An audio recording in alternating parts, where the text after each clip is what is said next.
Bloomberg में एक खबर छपती है और खबर है कि भारत ने एआई की ट्रेन छोड़ दी है। भारत से एआई की ट्रेन छूट गई है। मार्केट डार्लिंग होने वाला जो भारत है वो पिछड़ गया है। जापान टाइम्स लिखता है, India missed out on AI and now it's run as market darling may be over. जो दुनिया के लिए मतलब इतना पसंदीदा स्पॉट भारत हुआ करता था, शायद वो अब छूट गया है। साथियों, जिस एआई ने अचानक दुनिया के सामने एकदम अजूबा दर्शन कराया, हम भारतवासी कहां पिछड़ गए।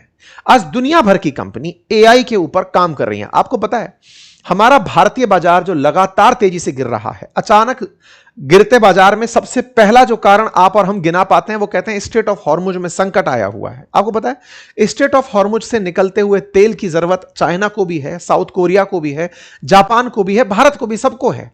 लेकिन साउथ कोरिया का बाजार इस समय दुनिया में ट्रेंड कर रहा है। तेल वहां पर संकट नहीं बना, वहां पर भी इंपोर्ट होना था, संकट नहीं बना। ताइवान में इंपोर्ट होना था, संकट नहीं बना। हमारा बाजार पूरी तरह से बर्बादी के नजदीक खड़ा हुआ है। बाजार ने जहां जनवरी 2026 में जो आंकड़े थे वहां से 10,000 अंक की बॉम्बे स्टॉक एक्सचेंज के अंदर गिरावट देख ली है। बाजार से लगभग $22 बिलियन केवल इस 2026 की शुरुआत में साफ हो चुका है। हजारों करोड़ रुपए विदेशी निवेशक निकाल कर भाग रहे हैं। हमें लग रहा है कि यह स्ट्रेट ऑफ हॉर्मुज के कारण हो रहा है, नहीं। भारत की कंपनियां एआई इनबिल्ट नहीं कर पा रही। हमारे देश के अंदर तमाम कंपनीज ने एआई को पहले बायकॉट सा ही रखा कि अरे छोड़ो, क्या ही फर्क पड़ रहा है, और आज बाजार के ऊपर उसका असर दिख रहा है। यह चर्चा इसलिए हो रही है क्योंकि एआई लेकर आने वाली ओपन एआई इस समय $850 बिलियन की वैल्यूएशन पर बैठी है। यह कंपनी जब शुरुआती दौर में थी तब इन्फोसिस जैसी कंपनियों से कहा गया था कि इसमें निवेशक बन जाओ, लीड कर जाओगे मार्केट में। तब नारायण मूर्ति जैसे बुद्धिजीवियों ने कहा कि एआई ओवर हाइप्ड है, इसका कुछ नहीं होगा। 2017 में जिस तरह का बयान दिया गया, 2027 आया नहीं। बाजार में लगातार 3 साल से आईटी सेक्टर धड़ाम की स्थिति में चल रहा है। बहुत बड़ा सवाल है ये, भारत के आईटी सेक्टर का क्या होगा। सर्विस प्रोवाइडर्स जो बनकर के हम लोग बैठे थे, वो तो एआई एक सिंगल प्रॉम्प्ट पर कर दे रहा है, और एआई के सिंगल प्रॉम्प्ट पर कर देने से भारत का बाजार कहां जाएगा। हम अपनी टॉप कंपनीज में, अब जानकर शायद आपको यह आश्चर्य होगा, दुनिया की टॉप 100 कंपनीज में भारत की एक भी कंपनी का नाम शामिल नहीं है। केवल एआई की बात नहीं कर रहा, मार्केट कैप के आधार पर दुनिया की टॉप 100 कंपनीज में भारत का नाम नहीं आता। भारत की एक भी कंपनी का नाम नहीं आता। कारण हमने एआई को छोड़ दिया, वो ट्रेन निकल गई। अब हम कितना दौड़े, कहां पहुंचे, आज के सेशन में जिक्र है करके दुनिया भर के लोगों का यह कहना कि भारत ने ट्रेन मिस कर दी है। इसके पीछे एक बहुत बड़ा सवाल है, और वो ये कि साउथ कोरिया का जो बाजार है, जो एआई ड्रिवन है, वो इस समय गजब तेजी से रैली कर रहा है और भारतीय बाजार बहुत पीछे छूट रहा है। भारतीय बाजार का अगर आज का आंकड़ा, जब हमने ये फोटो खींची थी उस समय ये 75,987 पे चल रहा था। जहां 2 जनवरी को ये 85,000 पर था, आज 74,000 पर है। 10,000 अंक की गिरावट में आप फरवरी का नाम लेकर यह जरूर कह सकते हैं कि साहब फरवरी में युद्ध शुरू हुआ था, इसके चलते फरवरी लास्ट में इस चलते सारी दिक्कतें आई। वास्तविकता यह है कि भारत के गिरते बाजार को संभालने के लिए कौन सी कंपनी निकल कर आई। अगर हमारे देश में गैस ऑयल की कंपनीज को इसका प्रभाव आना था तो आता। वॉर का असर, कोई टैरिफ नहीं, कुछ नहीं, तो इतना बुरी तरह बाजार धड़ाम क्यों हुआ, बाजार के अंदर यह गिरावट दर्ज क्यों हुई। भारत के बाजार के अंदर स्टॉक मार्केट जो है 10.6% की गिरावट दर्ज किया। यह अपने आप में बड़ा नंबर है। बड़ी मात्रा में विदेशी निवेशकों ने भारतीय बाजार से पैसा निकाला। आज भी बाजार अगर कहीं टिका हुआ है, आप आंकड़ा देखें कि मई के अंदर 27,000 करोड़ रुपए विदेशी निवेशकों ने भारतीय बाजार से निकाल लिए। 2026 में 2.2 लाख करोड़ रुपए भारतीय बाजार से निकाले गए हैं। रिकॉर्ड स्तर पर भारतीय बाजार से पैसा निकाल रहे हैं। अभी भी बाजार जहां खड़ा है उसके पीछे का कारण भारतीय घरेलू निवेशकों का निवेश करना है। इंडिया के जो डोमेस्टिक इन्वेस्टर्स हैं, उन्होंने डिप को परचेज करके इसको फ्री फॉल होने से बचाया हुआ है। लेकिन इस पूरी कहानी में हम इतने बुरी तरह क्यों पिछड़े, इसके पीछे एआई की बड़ी कहानी है साथियों। इंटरनेशनल ब्रोकरेजेस लाइक एचएसबीसी जैसी संस्थाओं ने भारत के वैल्यूएशन गेम में इस बात को बहुत ऊपर रखा है कि भारत की बड़ी कंपनियों ने एआई इंटीग्रेट करने में बहुत देर कर दी। एआई पावर्ड जो इक्विटी बेंचमार्क है वो 78% और 42% इस साल रेस्पेक्टिवली मैसिवली रहा है साउथ कोरिया और ताइवान के अंदर। यह दर्शाता है कि कंपनीज ने साउथ कोरिया में अगर एआई इंट्रोड्यूस किया था तो उनकी वैल्यूएशन 78% तक ऊपर गई, ताइवान के अंदर 42% तक ऊपर गई। बेस्ट परफॉर्मिंग एसेट 2026 के अंदर अगर दुनिया में कहीं के रहे हैं तो साउथ कोरिया के स्टॉक का नंबर आता है 99.5% के साथ ग्रोथ दे रहा है। इसके बाद में ऑयल आता है जिसमें $60 प्रति बैरल का ऑयल अब 120 के करीब बिक रहा है, $100 के प्रति बैरल के आसपास बिक रहा है, तो मार्केट में भाव दिखाता है। ताइवान का स्टॉक आप जानते हैं सेमीकंडक्टर के चलते, सेमीकंडक्टर एआई की सबसे जरूरी संस्था के चलते ये 47% हाइक पर चल रहा है। इवन और दुनिया भर के इमर्जिंग मार्केट बहुत तेजी से ग्रो कर रहे हैं। यूएस स्टॉक तक जो कि वर्ल्ड की टॉप इकोनॉमी है जिसके अंदर ग्रोथ बहुत तेजी से आना बहुत मुश्किल होता है, वो तक 8.9% के हिसाब से ग्रो कर रही है। गोल्ड 8.4% के हिसाब से ग्रो कर रहा है। ये वो एसेट क्लास है उनमें साउथ कोरिया और ताइवान सबसे ऊपर चलते हुए दिख रहे हैं। कारण क्योंकि इन्होंने अपनी टॉप कंपनीज में एआई इंटीग्रेट किया। सैमसंग जैसी कंपनी जब साउथ कोरिया की पहचान बनती है तो एआई पर वो दबाकर इन्वेस्टमेंट कर रही है कि नहीं हमें एआई को आगे लेकर चलना है। लेकिन भारत के केस में भारत की किसी भी कंपनी ने इसे प्राथमिकता ही नहीं माना। हमने आउटराइटली डिनाई कर दिया कि हम तो सर्विस प्रोवाइडर हैं, हम तो दुनिया को सर्विस देते हैं। हालत क्या है, भारत टॉप 100 कंपनीज रखने वाले वर्ल्ड के अंदर शामिल नहीं है। यह दुनिया का लिस्ट है जिसमें कभी 2025 में रिलायंस इंडस्ट्रीज का भी नाम आया करता था, वो भी अब 105 पर पहुंच गई है। एचडीएफसी बैंक का 97 नंबर पर रैंक आया करता था, आप सोचिए ये 190 नंबर पर पहुंच गई। आप कहेंगे बैंकों को इससे क्या लेना देना। एआई सबको परेशान करा पड़ा है। एआई की वजह से बैंकिंग हो, तमाम चीजें हो, बहुत सी चीजों का इंपैक्ट सीधा सीधा आ रहा है। भारत में इन्फोसिस जैसी कंपनी 590वें पायदान पर खड़ी हुई है, जबकि वहीं दूसरी तरफ अमेरिका की वो कंपनीज जो चिप बना रही हैं, एआई मॉडल्स बना रही हैं, वो तेजी से वैल्यूएशन लेकर आगे बढ़ रही हैं। मतलब भारत के अंदर एआई पर एआई इंपैक्ट की चर्चा तो हो रही है, लेकिन दुनिया को अगर आप नोटिस करें तो उस दुनिया ने इस एआई से कितना वैल्यू बना लिया इसका मैं एक दर्शन कराता हूं। साथियों, एक समय पर अगर कोई चीज आपको ना पता हो तो कहा जाता था जाओ गूगल कर लो, गूगल कर लो। यह बात सर्च इंजन पर बहुत सेट बैठती थी, लोग गूगलाने पहुंच जाते थे, सर्च किए, ढूंढे, जवाब मिला और खुश हो गए। बहुत सारी वेबसाइट खुलकर आ गई। एआई ने आकर के उन्हीं सर्चेस को पलट दिया और उन सर्चेस को आपके पूछे क्वेश्चन को तमाम वेबसाइट्स पर तमाम प्रकार के डेटा स्टोरेज में रखे डेटा से निकालकर सीधा एक लाइन में जवाब जब देना शुरू किया तो एआई ने सर्च इंजन को चुनौती दे डाली। यह काम करने वाले थे सैम ऑल्टमैन। वर्ष 2022 में जैसे ही यह खबर ब्रेक होती है कि अब सर्च के लिए चैट जीपीटी करो, फैक्ट बताता हूं, इंडियंस ने 1 बिलियन इमेजेस इंडिया ने चैट जीपीटी से अब तक बना ली है, फोटो क्रिएट कर ली है। समझकर देखिए कि एआई में हम लोग फोटो जनरेशन में बिजी हैं। सैम ऑल्टमैन ने जब यह बात बताई कि दुनिया में ऐसा हो रहा है, लोगों ने उसी समय समझ लिया था कि यह आदमी बहुत समय से कुछ कर रहा था। क्या कर रहा था? इस व्यक्ति ने, ओपन एआई के फाउंडर ने, लंबे समय से डेटा सेंटर्स में डेटा को फीड करवाया। तमाम उन जीपीयू सेमीकंडक्टर से ऐसा मॉडल लिखा गया जिसको कि प्रॉम्प्ट दो, जवाब वो निकाल कर आपको दे देगा। ये प्रॉम्प्ट क्या होता है, ये सब हम अपनी क्लासेस में सिखाते हैं, कैसे काम करता है ये पूरा सिस्टम, वो भी बताते हैं। लेकिन पॉइंट समझिए कि इन्होंने इस तरह का पूरा सिस्टम बनाया और उस सिस्टम को 2025 में दुनिया ने $500 बिलियन की वैल्यूएशन दे दी थी। 2022 में मॉडल आया, 2025 में $500 बिलियन की वैल्यूएशन पर खड़ा। यह अप्रैल 14 की खबर है। $852 बिलियन के वैल्यूएशन पर ओपन एआई खड़ा हुआ है। केवल ओपन एआई नहीं, इस बात को तुरंत अमेरिकी गूगल ने समझा, अमेजन ने समझा, फेसबुक ने समझा, एप्पल ने समझा। बोले इससे दूर नहीं भाग सकते, हमें यह अपनाना पड़ेगा। और तमाम अमेरिकी कंपनी एक ही बार में जुट गई और जुट करके उन्होंने इस बाजार को लीड करना शुरू किया। तेजी से टेक जाइंट्स ने अपना भर भर के इन्वेस्टमेंट एआई पर करना शुरू किया कि हम अपने एआई मॉडल विकसित करें। आज जेमिनाई के बारे में बात की जाए, गूगल के द्वारा, मेटा के द्वारा, सब लोग अपने अपने ग्रॉक, ये सब एआई के वो मॉडल्स थे जिन पर भर भर के निवेश किया गया और ये तेजी से इनके सिस्टम को और आगे ले जाने में कामयाब हुआ। परिणाम क्या निकला? इन सबको जहां जरूरी था एनवीडिया, उसकी वैल्यूएशन $3 ट्रिलियन पार कर गई, देश की जीडीपी के अराउंड पहुंच गई, हमारे देश की जीडीपी का। माइक्रोसॉफ्ट, मतलब ये तमाम कंपनी, ट्रिलियंस ऑफ डॉलर के अंदर कंपनीज की वैल्यूएशन आज आपके सामने है। Apple 3 trillion, alphabet 2 trillion, Amazon लगभग 2 ट्रिलियन। ये इतनी बड़ी बड़ी कंपनी, अमेरिका की टॉप कंपनी, इस एआई की वजह से इतना तेजी से ऊपर निकल कर चली गई। आप सोच सोचकर देखिए कि अमेरिका की कई कंपनी ऑलरेडी 1 ट्रिलियन से ऊपर खड़ी हुई हैं।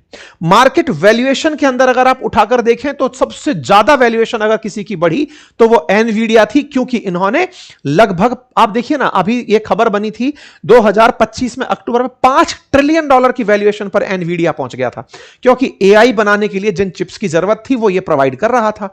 ये प्रोवाइड कर रहा था, यही बात तो अमेरिका सबको बता रहा था कि हमने मार्केट पर एज ले लिया है। पहले दुनिया को एप्पल दिया, पहले दुनिया को माइक्रोसॉफ्ट दिया, गूगल दिया, सब देने वाला अमेरिका, इंटरनेट की क्रांति करने वाला अमेरिका एक स्टेप और ऊपर लेकर के चला गया मशीन लर्निंग और एआई के अंदर, और आज दुनिया के अंदर वो कहां खड़ा है सबको पता है। आप समझिए कि अभी अमेरिकी राष्ट्रपति चाइना की यात्रा पर थे तो एनवीडिया के सीईओ को लेने के लिए अलास्का में अलग से रुकना पड़ा उन्हें। ये एनवीडिया आज कहां खड़ा है इसको देखकर आप अंदाजा लगा सकते हैं। कारण इन्होंने एआई बनाया, एआई इंटीग्रेट किया और एआई के लिए आवश्यक जो चीजें सेमीकंडक्टर्स थी वो बनाई। चाइना ने क्या किया भाई, चलिए हम अपनी बात बाद में सबसे लास्ट में कर लेंगे, चाइना को भी समझते। चाइना सेम टाइम पर 1.2 ट्रिलियन युआन इन्वेस्टमेंट 2025 में कर दिया था एआई के भीतर। वो समझ गया था कि टेक्नोलॉजी के माध्यम से ही हम अमेरिका से कंपीट कर पाएंगे। आज चाइना की तमाम कंपनी, अलीबाबा हो, बाइडू हो, टेंसेंट हो, क्यूको हो, इरिन हो, ये डीप सीक हो, बाइटडांस हो, ये सब एआई के अंदर भर भर के निवेश कर रही हैं। और इनका बाजार आपने देखा होगा, जिस दिन डीप सीक आया था उस दिन पूरी तरह एनवीडिया धड़ाम हो गया था, क्योंकि डीप सीक ने बिना अमेरिकी सेमीकंडक्टर, क्योंकि अमेरिका ने सेमीकंडक्टर बेचने बंद कर दिए थे कि चाइना को नहीं देंगे, उसके चलते पूरा बाजार हिल गया था। मतलब चाइना ने जिस तरह से मार्केट को पकड़ा वो सबके सामने है। मतलब जहां एक और अमेरिका 3.7 मिलियन चिप्स प्रोड्यूस कर रहा था, चाइना भी पीछे पीछे खड़ा होकर के, आप तमाम चाइनीज कंपनीज को देखें जो इसके अंदर चिप प्रोडक्शन के अंदर लगी थी। दुनिया ने लगभग $2.5 ट्रिलियन खर्च किया है केवल एआई के ऊपर, जो कि 2025 से 47% ज्यादा है। यह दर्शाता है कि एआई बाजार 2033 तक $4.8 ट्रिलियन का हो जाएगा। मतलब समझिए कि इसमें कंपनीज दबा के इन्वेस्टमेंट कर रही हैं। उन्हें पता है कि अगर हम इसमें पिछड़ गए तो हमें कोई रिप्लेस मार देगा। इतना जबरदस्त एआई का बाजार चल रहा है। मतलब एआई ने मेजर बाजार को पूरी तरह शिफ्ट मार दिया। मार्केट के अंदर गैप अगर आप उठाकर देखें तो डेवलप्ड कंपनीज फार फार ऊपर चली गई हैं, लीस्ट डेवलप्ड कंट्रीज 10%, 20-30% के मतलब उस पर रह गई हैं। भारत की जहां तक बात हो, भारत 5 स्केल पर पिछड़ा। कहां कहां पर पिछड़ा? एनर्जी, जो कि आपको डेटा सेंटर को रन करने के लिए चाहिए। चिप्स हम बनाने के लिए भी सेमीकंडक्टर मिशन चला रहे हैं। हमारा एआई इंफ्रास्ट्रक्चर, अभी हम चर्चा कर रहे हैं कि साहब एएसएमएल से बात कर लिए, प्रधानमंत्री मोदी ने जाके टाटा के साथ गठबंधन करा दिया है। कोई भी मॉडल, चाहे जो भी आप दुनिया का मॉडल उठा रहे हैं, सब अमेरिकी या चाइनीज चल रहे हैं। हमारा होम ग्राउंड जो मॉडल है, हमने एआई सर्वम जैसे मॉडल्स की चर्चा की है, लेकिन वो ज्यादा कॉपी ज्यादा लग रहे हैं। मतलब हमने उनको अपनी तरफ से ग्रो लेवल कर दिया कि चलिए भाई, इनको एक तरह से ग्रे हमने बना दिया है, पुराने मॉडल पर हमने अपना मॉडल चढ़ा दिया है। हम लोग देखते रह गए, हम लोग इंतजार करते रह गए, ये सोचते रह गए कि आईटी तो हमारा महान है। हमने उस आईटी की महानता में यूजर बनने की महानता जरूर फीस की, लेकिन हमने उस सेक्टर में इन्वेस्टमेंट जब करना चाहिए था, हम बहुत पीछे खड़े थे। भारत सरकार ने तमाम स्कीम्स चलाई, जब दुनिया में देखा कि एआई चल रहा है, आना चाहिए, लेकिन उस एआई में हम काफी पिछड़ चुके थे। आज हम इन्फोसिस की चर्चा क्यों कर रहे हैं? देश की टॉप आईटी कंपनीज, जो कि बहुत लंबे समय से Y2K के समय से ही लगातार जो सॉल्यूशंस आईटी में देती आ रही कंपनीज हैं, वो आज कंपनीज केवल अपनी चिंता कर रही हैं कि हमें सरवाइव कैसे करना है। मैं ये बात क्यों बोल रहा हूं? दुनिया के टॉप 100 प्रॉफिटेबल कंपनीज के अंदर इन्फोसिस 14वें नंबर पर आती थी आईटी के सेक्टर के अंदर। इन्हीं आईटी के मालिक जो थे, इन्फोसिस के मालिक नारायण मूर्ति, 2017 के अंदर इनसे पूछा गया था कि आप आईटी के बारे, एआई के बारे में क्या सोचते हैं? तो इन्होंने उस समय कहा कि दुनिया जो है वो ज्यादा ग्रीडी हो रही है, एआई को लेकर के ओवर हाइप्ड है, ऐसा कुछ नहीं है। इस बात को लेकर के इनकी अपने ही टीम के एक व्यक्ति के साथ बहस भी हुई थी। इन्होंने कहा कि साहब, आईटी सेक्टर के अंदर हालात कठिन है, आर्टिफिशियल इंटेलिजेंस और ऑटोमेशन बड़ा खतरा नहीं है, ये इन्होंने मानने से इनकार कर दिया था। उस समय इन्होंने इसको एकदम इग्नोर करते हुए लोगों को 80 घंटे काम करने की सलाह बाद में भी दी। इनका वो दर्शाता है कि इन्होंने कितना दूर तक का देखा था। इनके बाकायदा प्रबंधन में एक व्यक्ति हुआ करते थे, विशाल सिक्का, जिनके साथ इनका इस बात पर डिस्प्यूट हो गया था। इस तरह की मीडिया रिपोर्टिंग से है, कहा जाता है कि विशाल सिक्का ने 2017 में इनसे कहा था कि एआई में इन्वेस्ट कर लो, ओपन एआई में इन्वेस्ट कर लो, आने वाला समय उसका है। विशाल सिक्का ने इसके चलते अपने पद को छोड़ दिया था। यह एक सोशल मीडिया पोस्ट से बाहर बात निकल कर आई थी कि किस तरह से विशाल सिक्का ने इन्फोसिस को 2017 में कह दिया था कि आईटी में रहना है तो भैया पकड़ लो इस चीज को। यह चीज बहुत वायरल होकर के निकली थी। उसके पीछे कारण बताया गया कि विशाल सिक्का को उस कंपनी के किसी व्यक्ति की 24 महीने की सैलरी देना बर्दाश्त नहीं था, इंटरनल कन्फ्लिक्ट था। लेकिन यह विशाल सिक्का ही थे जो नारायण मूर्ति से कह रहे थे $1 बिलियन लगाओगे, $45 बिलियन निकालोगे, इतना तेजी से एआई आ रहा है। यह बात ग्लोबल समिट जब भारत के अंदर हुई तब भी चर्चा के लिए वापस सुर्खियों में आई थी। कहने का मतलब है कि अगर हमारे देश में विजनरी बनने का प्रयास किया होता, आईटी कंपनीज ने जो दुनिया भर के अंदर आईटी सर्विसेज दे रही थी, एआई को बहुत पहले भांप ली होती। आप और हम यूजर्स हैं, लेकिन ये लोग तो सर्विस प्रोवाइडर्स हैं, इन्हें बाजार देखना चाहिए था। इनके पास तो तमाम प्रकार के टैलेंटेड कंसल्टेंसी फर्म्स, खुद लोग बैठे हुए हैं, तमाम जगह से पढ़े लिखे लोग बैठे हुए हैं, लेकिन वही लगातार प्रैक्टिस करते रहने से आज आईटी सेक्टर के अंदर जो हाल है वो सबके सामने है। $45 बिलियन की अपॉर्चुनिटी खो गए। 2025 में यह खबर बनकर आई थी। यह कोई लिंक्डइन पोस्ट था जहां से यह बात पहली बार निकल कर आई थी कि किस तरह से दिक्कतें भारत के सेक्टर में हुई। मतलब जो 2015 में हमें पता था, हमारे लोगों को पता था, लेकिन पुराने लोगों ने अपनी जिद के चलते नहीं अपनाया। इस चलते आज नारायण मूर्ति काफी ज्यादा सोशल मीडिया पर फिर से डिस्कस हो रहे हैं। 80 घंटे काम कराने से नहीं काम चलेगा। बोले साहब आपको इस पार्ट पर भी काम करना था कि टेक्नोलॉजी को कैसे लेकर आए। काम करने के घंटों पर बहस हो सकती है, लेकिन किस तरह का काम किसको करना है यह अलग अलग वर्क क्लासिफिकेशन है। खैर कोई बात नहीं। आज देश के अंदर आईटी का जो वेट है ना वो 26 साल के सबसे लो पर है। निफ्टी 50 में आईटी सेक्टर का जो रोल है वो 26 साल के सबसे लो पर है। और इस समय ऑयल और गैस सेक्टर सबसे टॉप पोजीशन लेकर चल रहा है। इंडिया का आईटी सेक्टर 3 साल के सबसे लो पर चल रहा है। यह मार्केट के अंदर दिखाता है कि आईटी सेक्टर कितना बुरी तरह पिटा पड़ा है। मतलब अगर हम देखें निफ्टी 50 के अंदर वेटेज वाइज तो बैंक का अभी भी निफ्टी 50 में बैंक का सबसे बड़ा कंट्रीब्यूशन है, फिर क्रूड का है और फिर जाकर आईटी सेक्टर का है। और इसी के चलते भारत को दुनिया में आईटी के अंदर, एआई के अंदर लोग ये मान रहे हैं कि भारत पिछड़ गया, ये भारत की कमजोरियों में शामिल हो रहा है। ऐसा नहीं है कि हमारे पास टैलेंट नहीं है, हमारे अंदर एक्सेप्टेंस नहीं है, परिवर्तन को स्वीकारने की हम मानते हैं कि हमारा कबूतर मोड ऑन हो जाएगा, आंख बंद कर लेंगे, एआई बाहर ही बाहर से निकल जाएगा। शायद हमने यही सोचा होगा, जिसका परिणाम आप और हम इस तरह से देख रहे हैं। वास्तविकता क्या है वो अब आपके सामने है। उम्मीद है कि भारत में आप में से कोई ना कोई ऐसा लिसनर, ऐसा कोई ना कोई देशवासी इस बात को समझेगा कि अगर देश की इस आने वाली क्रांति में, दुनिया की इस आने वाली क्रांति में कदम ताल नहीं किया गया तो बहुत सारे लॉसेस सामने खड़े हुए हैं। खैर हम अपने पार्ट पर जो काम कर सकते हैं, सरकार के द्वारा किया गया एआई इंपैक्ट समिट, उसके थ्रू कम से कम अवेयरनेस आई, एआई पर चर्चाएं होना शुरू हुई, तमाम प्रकार से देश के अंदर एक मोमेंटम बनना शुरू हुआ। देश के अंदर निवेश के नाम पर अडानी ने $100 बिलियन का डेटा सेंटर पर निवेश का 2026 की शुरुआत में अनाउंसमेंट किया गया। आईबीएम और इंडिया एआई दोनों मिलकर 2030 तक $500 बिलियन का एआई के अंदर बाजार भारत के अंदर बनाने का अनाउंसमेंट हुआ। मतलब ये अवेयरनेस के बाद किया गया कार्य है। लेकिन ये सबसे ऊपर की चीज है जो सबसे ज्यादा डिस्कस हो रही है कि भारत को आवश्यकता है कि एआई पर काम किया जाए। मुझे नहीं पता कि मैं आपको इंजीनियर बनाऊंगा या नहीं बनाऊंगा, लेकिन अवेयरनेस तो जरूर पहुंचा दूंगा।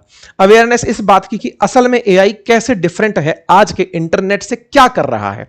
अगर आप इस सूचना को भी सुनने के बाद में जानने के इच्छुक हैं कि अल्टीमेटली एआई क्या कर रहा है, तो अभी कुछ ही देर में हमारी लाइव क्लासेस शुरू होने जा रही हैं। अगर आप लाइव ज्वाइन नहीं कर पाते तो वो रिकॉर्डेड फॉर्मेट में आपके लिए उपलब्ध रहेंगी, आप उन्हें रिकॉर्डेड फॉर्मेट में ज्वाइन कर सकते हैं। जिन लाइव क्लासेस में हम आपको ना केवल एआई का तुलना करके इंटरनेट से समझाएंगे कि क्या है, उसके अलावा भी आपको वेबसाइट बनाना, इमेज क्रिएशन, तमाम वो चीजें जो आप इंटरनेट से एक्सपेक्ट करते हैं, आप वेबसाइट बनाना लाइव क्लास में सीखेंगे। अगर आप ज्वाइन करना चाहते हैं तो लिंक कमेंट बॉक्स में पिन है, समर कूपन कोड के साथ 33% डिस्काउंट भी ले सकते हैं। अभी जाइए कोर्स ज्वाइन कर लीजिए। मुलाकात होती है क्लास में। बहुत बहुत धन्यवाद।